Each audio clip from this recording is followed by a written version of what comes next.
is with great excitement and a great pleasure that I introduce to you Guy McLean Rogers, who studied classics and ancient history at the University of Pennsylvania and University College London. He received his PhD in classics from Princeton University. He has taught ancient history at Wellesley College since 1985, where he was chairman of the Department of History from 1997 to 2001. In 97, he was a visiting fellow at All Souls College in Oxford, and in 2003, he received the Perennial Wisdom Medal of the Monuments Conservancy of New York City. His most recent book, For the Freedom of Zion, The Great Revolt of Jews Against Romans, 6674 CE, was published by Yale University Press in 2022. He has a lot more to offer, so help me welcome Professor Rogers to the podium.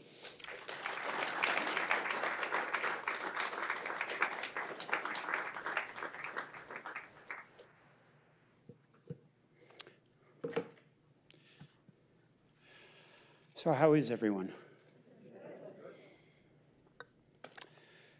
So first I want to thank all of you for coming and for the invitation from Professor Majid and the Center for Global Humanities. Indeed, it has actually been kind of a long time since the invitation was issued, but inevitably the day is here, and so I guess I have to talk to you about my book, For the Freedom of Zion, The Great Revolt of Jews Against Romans, 66 to 74.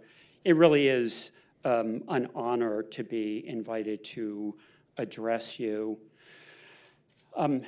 It's complete serendipity, but actually the ceremony honoring the students fits in rather well with the beginning of what I have to say, which is that I first encountered this topic way back in the unimaginable year of 1978, when I was taking an undergraduate seminar that was entitled The Early Rise of Christianity in its Historical Context, with a guy whose name was Fergus Millar.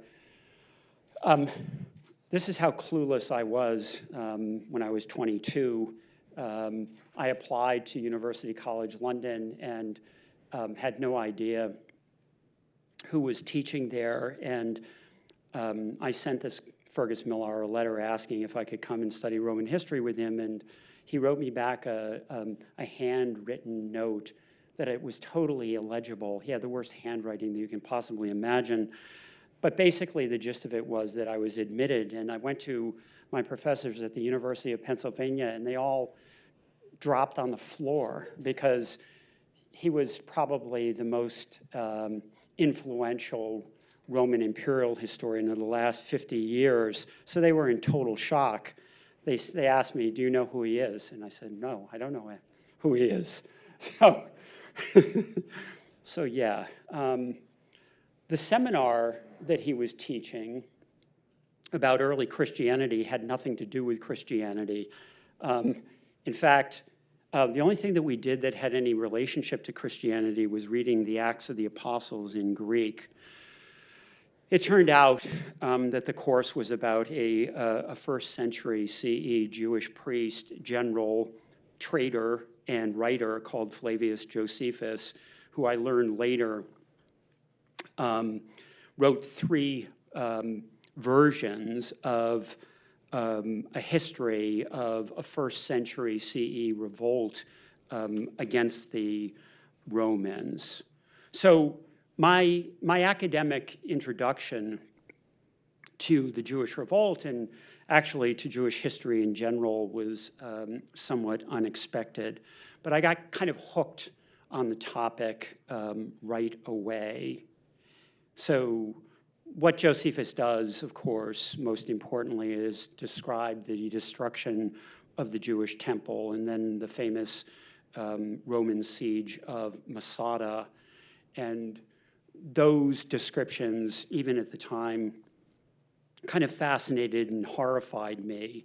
And I wanted to know why all of this happened, and then, of course, how the story had influenced subsequent history. So I decided to think about the answers to those questions carefully, as I put it, but also slowly.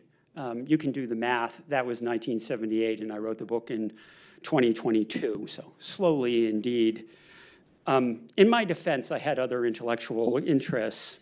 So for the next few decades, I was doing research and writing books about Greco-Roman religion and warfare. But I always knew I was coming back to Josephus and the Jewish War, and the timing was right around 2017 after I finished off a number of other projects. So it was at that point I kind of reconnected with this topic that I had once been fascinated with. And when I did, I got some more surprises.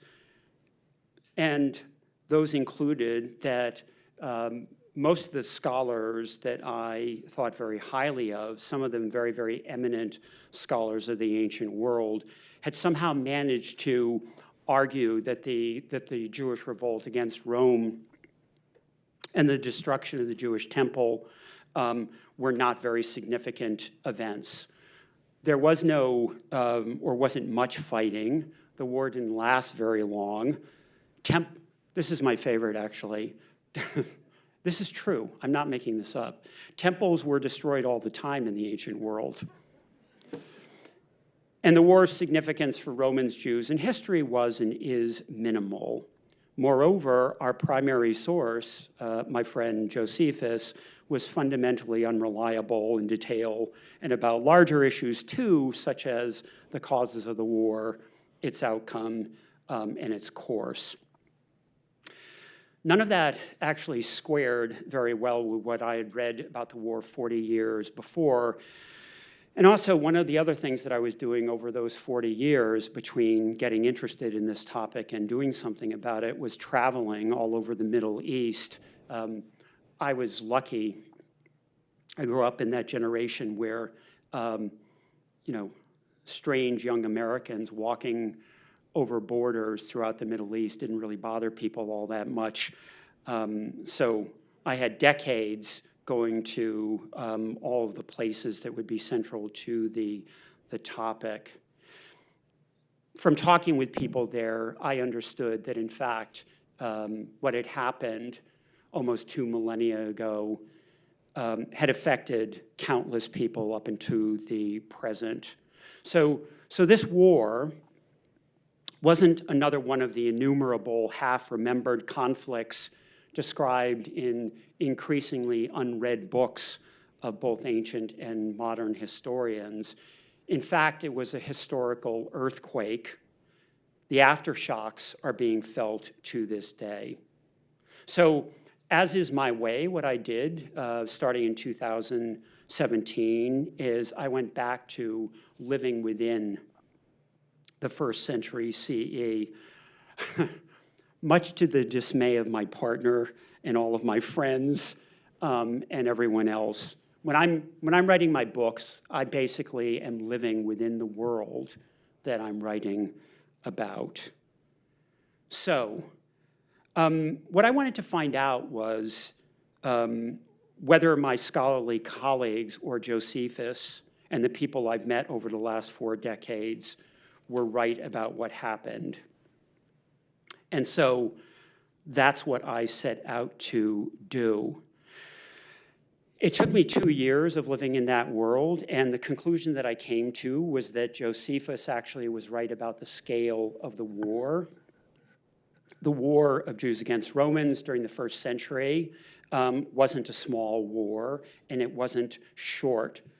But he was wrong about its meaning and its significance, and so are most of my colleagues. The destruction of the temple, the Jewish temple, in 70 CE, turned Jews back to the words of their book. And it's been by the revealed words of that book that the peoples of the book, meaning Jews, Christians, and Muslims, have attempted to live to this day. So the reason why the Jewish war is not just another war that can or should be forgotten is that the attempt by peoples of the book to live according to the revealed words of the book after the destruction of the temple is, in my humble opinion, the defining human struggle of our time. The tacit question behind the conflicts, great and small, individual and collective, all over the world, that's affecting all of our lives, whether we realize it or not, is whether the best way forward for humanity is to try to live by the ethics of revealed monotheism, or to live by the ethics of purely scientific humanism or human algorithms. And I'll come back to the answer to that question at the end of what I have to say. So what I'm going to talk about for the next 15 to 20 minutes is about warfare. And I just want to make clear, before I start talking about the war, that, of course, warfare is an irredeemably horrible thing. To me, although I know a lot about war, I've been through war zones, I've lived in war zones, I've studied them for 40 years. War is the ultimate human failure. When I first started to teach about warfare at Wellesley, I would say that at the beginning of my course about warfare. Given everything that's going on in the world these days, I don't have to make such a pitch to people about why that's the case, because it's there in front of everyone, unfortunately, on a day-to-day level. All of that said, you're going to be pleased to know that I'm not going to take you through a day-by-day account of the Jewish war and its outcome. Rather, what I'm going to do is just kind of take you along on a somewhat brisk review of the different phases of the conflict so that you can understand the consequences of it and its significance. So I'm going to talk about the background to the war, some of the causes, the course of the war, and then its outcome. So you can relax. Actually, there is going to be a short graded quiz afterward, but don't worry, you'll all do well. So to understand the war, it's useful for me to go back to the reign of the famous, some would say infamous, king Herod the Great, who was the ruler of Judea from 37 to 4 BCE. BCE meaning before the Common Era. As I'm sure that many of you know, especially the older people in the crowd, Herod had kind of a bad press among the writers of the Gospels, and actually his Jewish subjects weren't all that crazy about him as well. Many of his family members were even less conflicted. They feared and hated him, and some of them tried to kill him, but he always or usually struck first. And he was really good at that as well. But for my purposes, what I want to point out tonight is that Herod actually was one of the greatest civic benefactors, not only of his own kingdom, but the entire Eastern Mediterranean. And I'm not going to take you through all his benefactions. What I'm going to do is just sort of alert you to the principle that he seemed to adopt, which was that in places where Jews were in the majority, he was careful to observe Jewish laws against public displays of graven images. But in places where non-Jews were in the majority, he gave generously for the construction of buildings such as theaters and baths that did include such images and were built for activities that were not originated by Jews. And his projects in Judea, of which Jerusalem is the center, kind of exemplify that principle. So there's a copy of my book. So I want to move on to one of his foundations, which is on the coast, up there, Caesarea Maritima, which had been a kind of a tiny town, but he expanded into a major center of Greco-Roman and Jewish culture. The town included a big double harbor, but also, I think you can see at the top of this slide, a major area for athletic events and a theater as well, where there definitely were images that violated Jewish law. So that's the principle in a place where the majority were people that Josephus called Syrians, but in fact are sort of Hellenized indigenous peoples from the coastal area. The principle was there were going to be buildings and amenities that catered to their cultural preferences. Jerusalem was a different story. It's a map of Jerusalem in 70 CE. Jerusalem, of course, was the heartland of Judaism. In Jerusalem, Herod's reconstruction of the so-called Second Temple. The Second Temple was the temple that was rebuilt around 515 by some of the Jewish returnees from the famous Babylonian captivity. The reconstruction of the temple was Herod's signature project.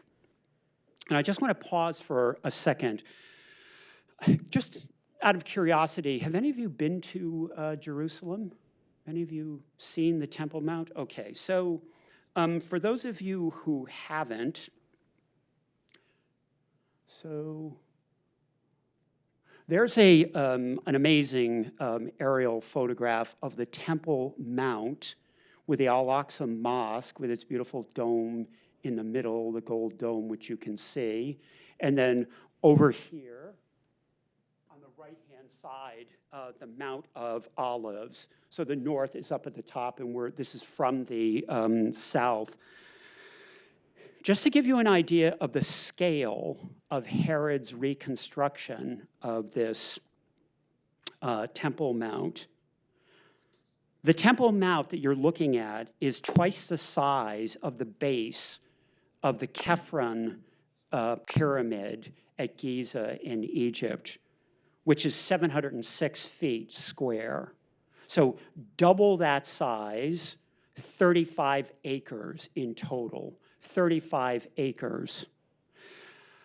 I'm sure some of you who went to Jerusalem and visited the Temple Mount area went to the so-called Wailing Wall, the Western Wall, which in reality is just a retaining wall for the mount that Herod had constructed. I think it's interesting to know that some of those stones in the retaining wall weigh 300 tons. 300 tons. It's unimaginable. The whole project was absolutely unimaginable. He also hired 3,000 priests to do the work on the reconstruction of the temple itself. Some contemporary observers of the temple wrote that this was the building against which the beauty of all other buildings should be measured. Of course, that's not an unbiased claim, but I think it's important to say, because of course it's no longer there, so it's hard for us to imagine what was lost when it was destroyed. So it was because of these projects that Herod's Jewish subjects who complained about his personal quirks, like one of his sons uncharitably commented at one point that he was just an old man who dyed his hair black. So they were complainers, but they kind of put up with him because of what I call the Herodian compromise. No doubt about it, Herod was a ruthless and unstable individual, but he kept his Roman patrons, especially the Roman Emperor Augustus, happy and far away, and as long as he lived, the Jews of Judea were free to worship their God the way that they wanted to. After he died, that was no longer the case. So he was succeeded by his son. His son was not a very effective administrator, and so the Romans got rid of him in 6 CE, and Judea became part of the Roman provincial administration. So from 6 to 41, they sent out governors who were called prefects. Some of them, it's worth noting that when this happened, there were Jews who tried to convince their fellow Jews to revolt because their argument was that Israel could have no other master than God, no king but God. They were unsuccessful, but I just want to put that little thread in place because it's going to be interwoven with what I'm going to say about the revolt in a minute. The most famous of the Roman prefects, of course, was Pontius Pilate, who, of course, as I'm sure almost everyone knows, managed to secure a permanent place for himself in the rogues gallery of history by giving the order to execute Yeshua of Nazareth. But it's less well known that he also almost managed to cause a revolt of Jews by repeatedly trying to introduce into Jerusalem graven images. His boss, the Emperor Tiberius, didn't like that because it caused unrest, and so he rusticated him, as they say in Oxford. In other words, he sent him into retirement. Unfortunately, some of his successors were even less sensitive, the best example of whom is our friend Gaius or Caligula, who had the brilliant idea of introducing a statue of himself into the temple, which very nearly led to an early revolt. But what happened was Caligula was assassinated, and so for 3 years in the middle of the 1st century, Judea became an independent kingdom again under a local ruler who unfortunately died in 44. So from 44 to 66, which is when the war broke out, the record of the Roman governors was somewhat uneven. But the turning point in Roman and Jewish relations came in 64 and came as a result not of anything that happened in Judea, but of the Great Fire in Rome, which burned down 3 out of the 14 districts of Rome and badly damaged half a dozen others. The result of that was that the reigning Roman Emperor, Nero, suddenly needed a large amount of cash. And so he pressured his governors, including the governors who are now known as procurators in Judea, to gather as much money as they could. And unlike a lot of the peoples of the Eastern Mediterranean, the Jews in Jerusalem had a very convenient place where you could get your hand on money, namely the temple, because there was a temple tax imposed by the priests, which was gathered up every year from Jews around the Mediterranean world and stored either in the temple or in buildings around it. So the Romans saw an opportunity to get their hands on ready cash there, and it was a Roman governor named Florus who went into the temple treasury and took a large sum of money in 66 that essentially instigated the Jewish revolt. In fact, him taking a lot of gold and silver from the temple treasury didn't lead initially to fighting. The Jewish population of Jerusalem protested, but in response to that, he unleashed the auxiliary troops who were stationed in Jerusalem on the population, who killed thousands of civilians. it's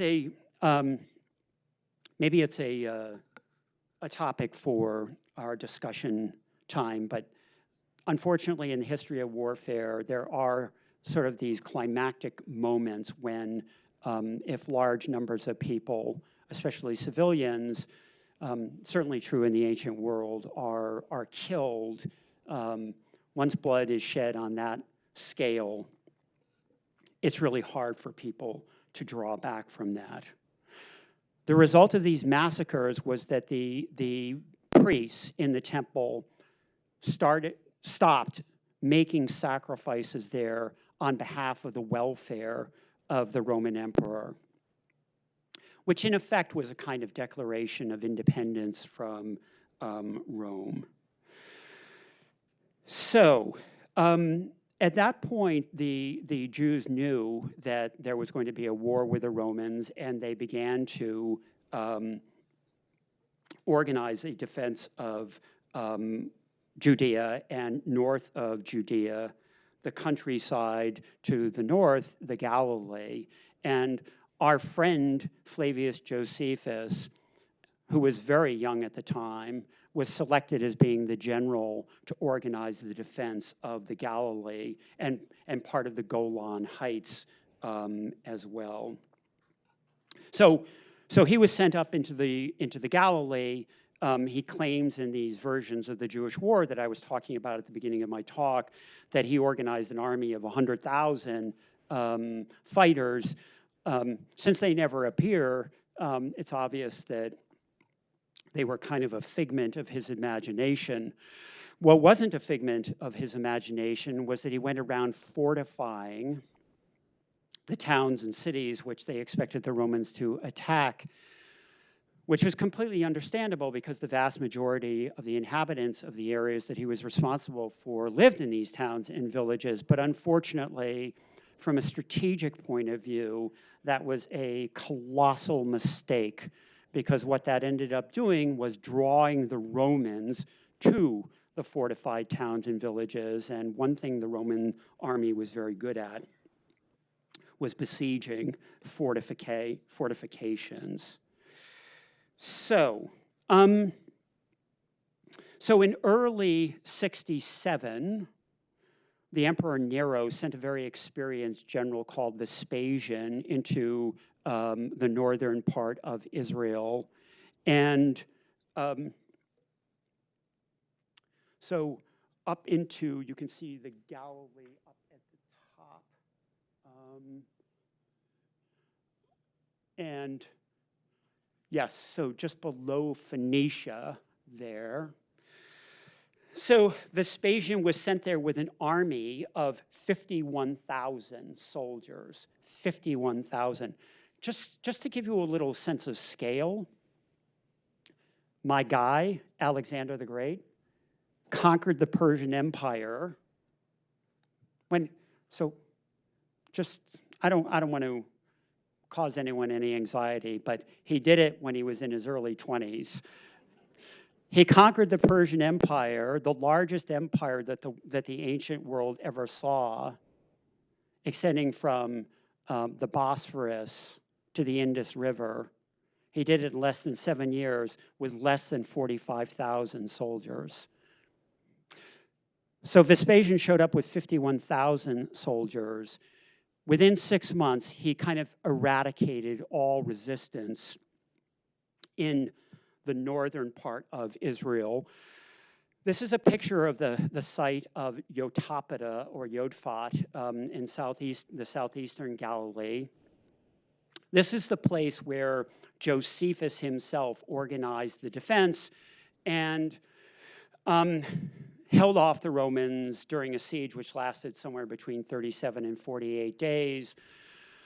At the end of the siege, unfortunately, when the Romans broke through, Josephus hid down in a cave. It hasn't been identified, but there are several caves at the top of that hill that I'm showing you.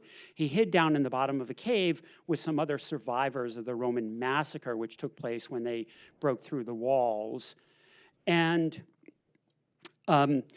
he took part in a death lottery there. They decided there were 40 people down there. They decided they would commit suicide or they would draw lots, and people would progressively kill the people that drew the short lots. When they came down to the last two lots, Josephus and another guy looked at each other and said, I don't think so. We're not doing this. So Josephus survived, surrendered to Vespasian.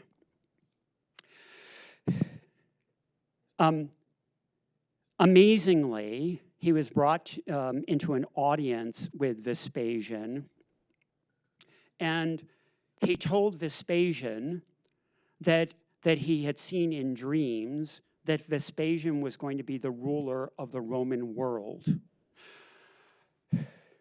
I mean, you have to give Josephus credit for chutzpah, if nothing else, because Vespasian apparently was so thunderstruck by what he said that he let him live.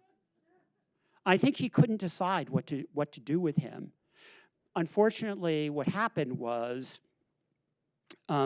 Josephus became kind of one of the people that Vespasian and Titus, his son, used as a middleman between themselves and then the Jewish rebels. So this is the point at which, and subsequently, Josephus becomes one of the enemies of the rebels, and also acquires the reputation as one of the great traitors in Jewish history.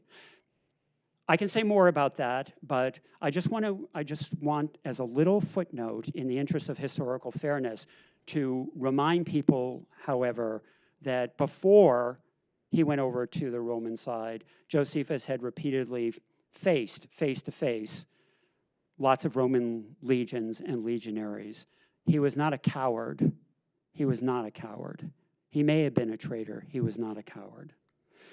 So, the second place that they besieged, which ended effectively resistance in the northern part of Israel, was up on the Golan Heights. It's called Gamla, which in Aramaic, which is kind of the sister language of Hebrew, the most widely spoken language at the time in the first century in Judea, means camel's back because of the kind of hump-like feature in the middle of the site there. So this was up on the Golan Heights. Vespasian brought his army up there, and after a shorter siege, about 3 weeks, the Romans broke through and pushed the rebels up to the top of the citadel up there, which you can see. And unfortunately, this included the rebel soldiers, but also their family members. And Josephus has a horrible description of the Roman soldiers killing the men and then throwing the women and children, including their babies and infants, off the cliff on the other side. So this is what I mean about the warfare. And I'm sorry to have to put it to you that way, but I think it's irresponsible to paper over what war has usually been like and continues to be. So resistance in the north was wiped out in about 6 months. In the next year, which was the year 68, there was kind of a hiatus in the fighting because the emperor Nero was forced to commit suicide due to a rebellion by some of his generals in the northern part of what is today France. Meanwhile, within Jerusalem, the rebel groups, of course, were expecting the Romans to march to Jerusalem, and they were minting bronze coins, which in Hebrew, this coin is called a pruta, small bronze coin, without a graven image on it. Usually these coins have flowers or pomegranates or something like that. But this coin is super valuable. There are others because what it says on it is for the freedom of Zion. And it's actually written in not Hebrew of the first century, but Paleo-Hebrew. So it's written in a script which would have been recognizable to Jews 700 years before this time, or 800 years. So a deliberate attempt to associate themselves with the time period when Jews were free, when they were free. So that's why I called my book For the Freedom of Zion. So after Nero was assassinated, there were various contestants for the Roman throne, including Vespasian, who put himself into a position to get back to Rome and to stake his claim. And as a result of that, he left his son, Titus, to finish the job in Judea, which of course was the capture of Jerusalem. So Titus assembled another very large army, something like 48,000 soldiers. The siege began around Passover, so just around where we are right now, began around Passover. The Romans built no less than 5 siege buildings, walls, to try to break through the 3 walls of Jerusalem and then to get up over the wall of the Temple Mount as well. In order to do that, they had to denude the countryside around Jerusalem for 12 miles. To supply the Roman army, which is it's kind of one of the innovations of my book, is I look very carefully at issues of feeding soldiers and hydrating soldiers. To do that, the Romans had to rely on supply lines that stretch back hundreds of miles to adjacent provinces. So the siege went on for 4 or 5 months. When they finally got to the walls of the Temple Mount, Titus supposedly held a council of his senior generals, and he told them not to destroy the temple. When Titus was taking a nap, according to Josephus, some of his soldiers actually broke through, went up to the where the temple was, and went on a rampage and began to throw firebrands into the ceiling areas of the temple, which had wood and pitch in them, starting a conflagration.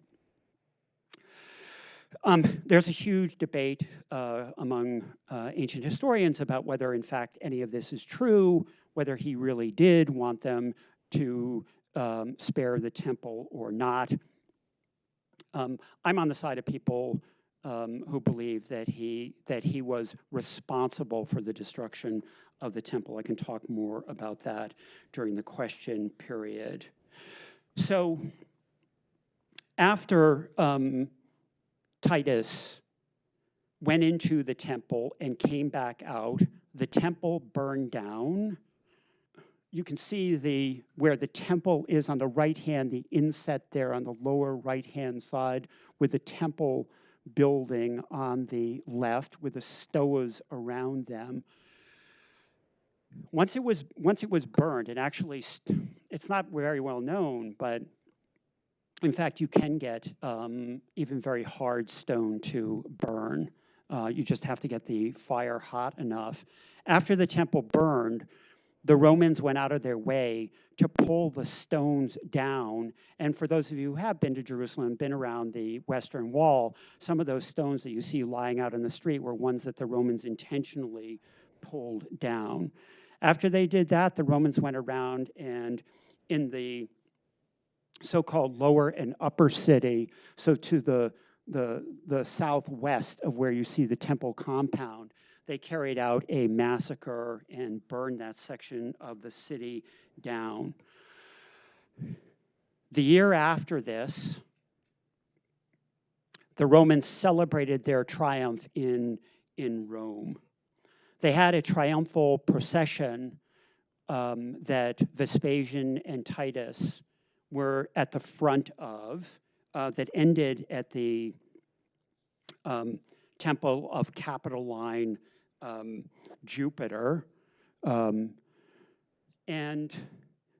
in the procession were carried treasures taken from the temple, including a copy of the law, the Torah of the Jews, one of the menorahs, and other valuables as well.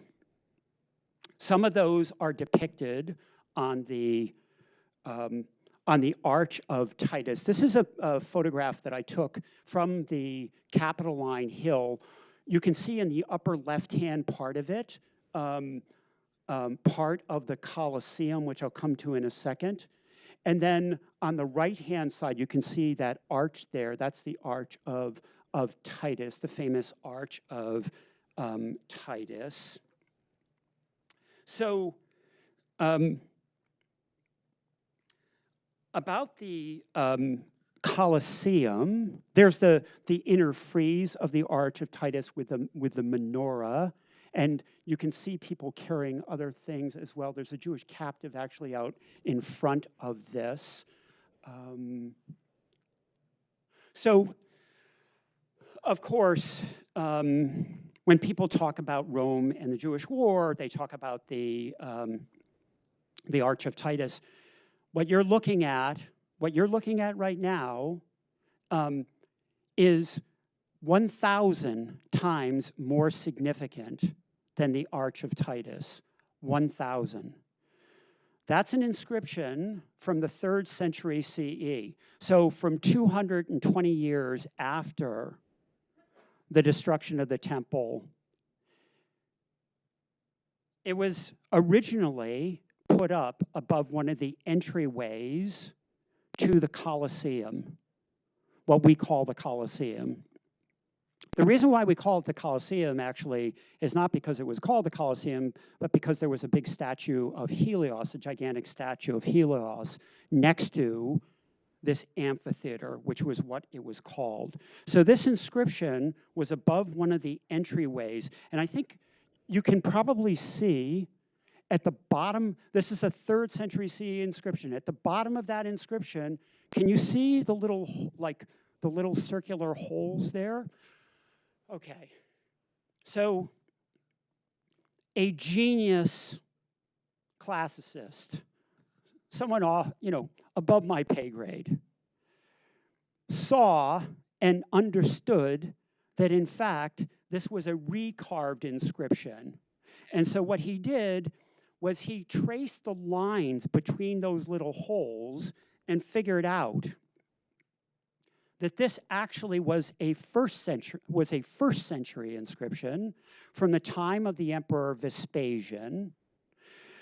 And what the inscription says is, Imperator Tiberius Caesar Vespasianus Augustus, the amphitheatrum novum, that's the building's real name, fieri usit, he ordered it to be done or built, and this is something that if you're a classicist, this is what keeps you up at night. There are other things as well. Mozart, for instance. Ex manibus. Ex manibus. That means out of the war spoils. This is a formula, and what this inscription is saying is that the novum amphitheatrum, the new amphitheater, the Colosseum, was built from the spoils of this war. When you go to Rome, Rome is the amphitheater, the Colosseum. The Colosseum is the metonym of Rome. It's its symbol. Rome's symbol was built on the spoils of this war. This is a triumphal monument. This is a triumphal monument about their victory over the Jews in the Jewish war. That's what it is. When I go there and I see millions of people, of course, taking their photographs in front of the Colosseum, I can't help but think about the suffering, the blood, the warfare, the violence, both inside of the Colosseum, but also the Colosseum itself and where that actually comes from. When you go to Rome, I'm sure you'll also go to the Circus Maximus. I'm a little broken down now, but 50 years ago, I played a lot of soccer. Now I can't deviate left or right. So now when I go to Rome, just to keep in shape, I go to the Circus Maximus and I run around in circles and you can see the path there. So this is on the southern side of it. On the southern side of it, there was a triple bay arch, which was dedicated to Titus. There was an inscription on that, which is also lost now, saying that it was dedicated to Titus, who had defeated the Jews in this war. So there were monuments all over Rome erected by this dynasty, celebrating their victory over the Jews and, of course, justifying the legitimacy of their dynasty. Okay, 5 more minutes. Oddly enough, the Romans didn't seem to notice that the war wasn't over. In fact, there were thousands of Jews who were still technically in rebellion against them, especially at the site of Masada, the mesa which rises some 1,180 feet above the Dead Sea. Since 70, there had been Jews coming and going up onto Masada. By 74, there were roughly 967 of them. In either 73 or 74, the Romans decided that that was unacceptable. And so they sent a legionary army down there to capture Masada. So here are the remains of one of the legionary forts that was excavated by a friend of mine, a famous archaeologist at the University of North Carolina named Jody Magnus. That's actually the fort that was built for the commander, this guy Flavius Silva. And there are 5 or 6 of these that you can see kind of the outlines of. There's a lot of controversy about Masada because after the Romans, I should go back. I think you can see on the left-hand side where the light is, there's a white area up there. There's a kind of natural spur that leads up to the western side of it. You can just about walk up to the top of the wall area there. Josephus says that the Romans built a siege ramp and hauled it up there and brought up a battering ram and knocked through the wall. After they did that, and the Jews on top of Masada knew that the resistance was over, Josephus tells us that their leader, a man named Eleazar ben Yair, convinced the remaining 967 Jews there to engage in another suicide pact, a suicide murder pact, if you will. 10 men were selected to slit the throats of most of the rest of the people up there. There's a huge scholarly debate about that. about whether it happened exactly that way. I can say more about that later. So, after that even, the revolt wasn't over. There was more unrest, another sort of spasm of rebellion in Egypt and Libya as well. So, I want to just conclude by saying a couple things about the scale of this revolt, and then also offer a few thoughts about why any of this matters. Before we came over here, we were having a little conversation, my host and I, about what it is that we do and why we do it. And I was saying that in all of my courses at Wellesley, I tell the students that they have the right, in fact, an obligation to ask their professors, why is what you're trying to teach me important?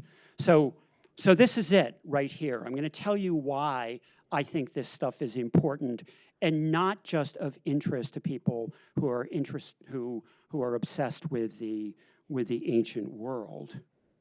So this wasn't a short or small or insignificant war, however we choose to measure its scale.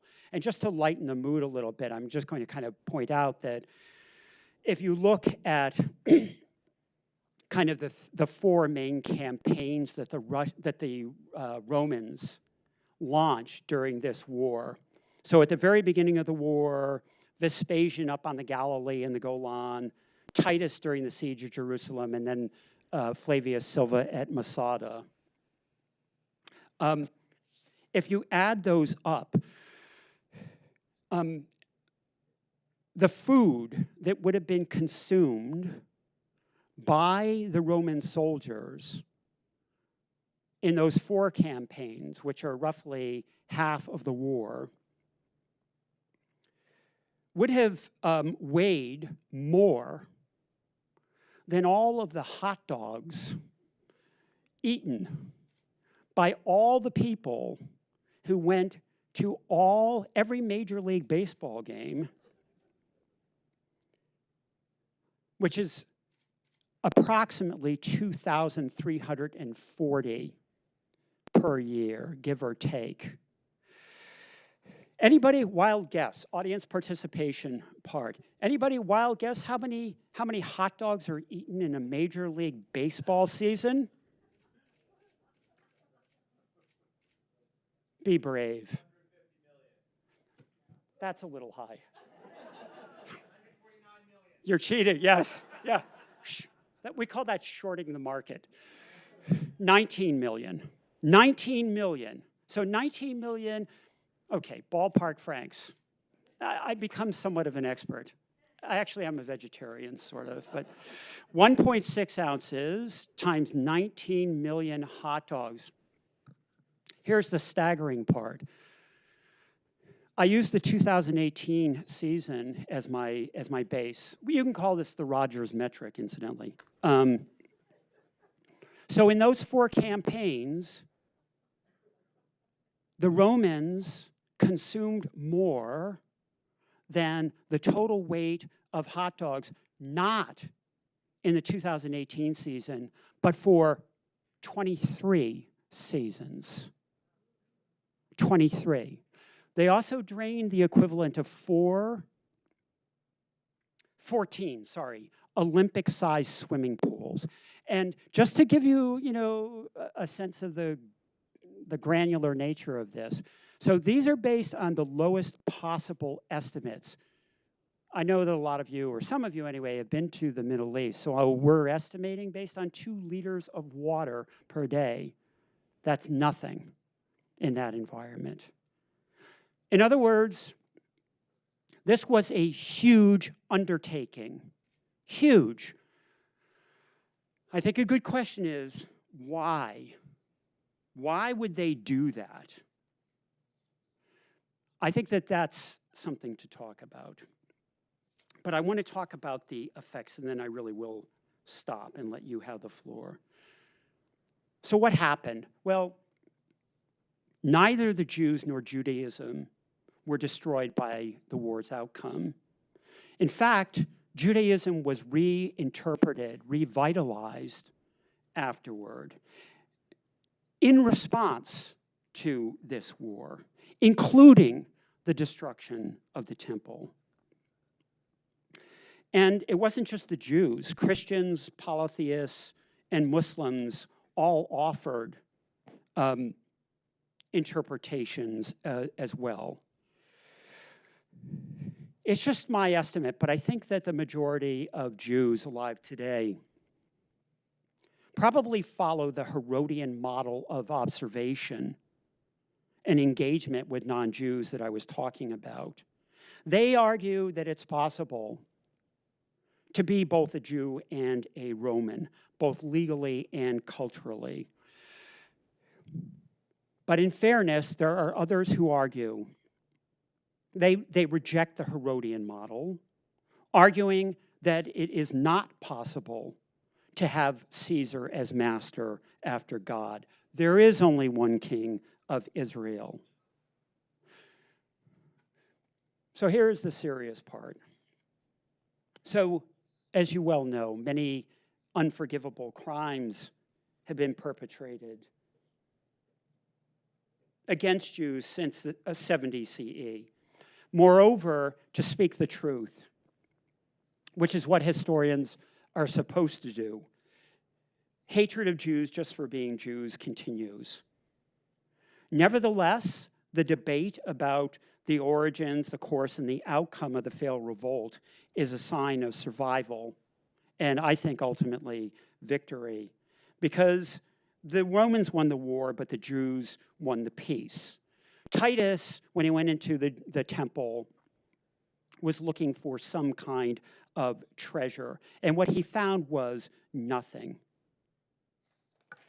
He couldn't comprehend the idea of a space that was set aside for the presence of a divinity of such power and majesty that no man-made representation could do him justice.